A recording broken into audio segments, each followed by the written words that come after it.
Hi అండి. Good morning. మీరు carrot juice చేసే ఉంటారు కదా అంతకుముందు. నేను ఈరోజు ఎలా చేస్తాను క్యారెట్ జ్యూస్ ఒక్కసారి ఇలా చేసి చూడండి. మీరు తప్పనిసరిగా ఎప్పుడు ఇలాగే చేసుకుంటారు. దీనికి 3 క్యారెట్లు తీసుకున్నాను. అల్లం కొంచెం ఎక్కువే తీసుకుంటానండి. ఎందుకంటే మనకేమన్నా తిక్కుంటూ పోతుందని. అంటే తిక్క కాదండి, కొంచెం పైత్యం ఉంటుంది కదా, అది పోతుందని, పైత్య రసం పడిపోతుందని. అండ్ హాఫ్ కప్ బెల్లం తీసుకున్నాను.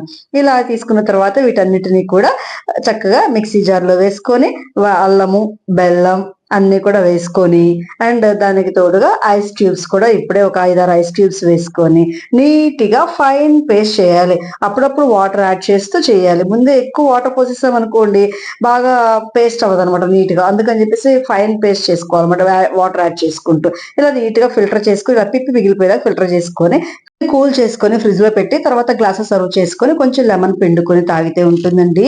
సూపర్ ఉంటుంది. సమ్మర్‌లో ఇలా చేసి చూడండి. బ్లడ్ కూడా పడుతుంది. బాయ్.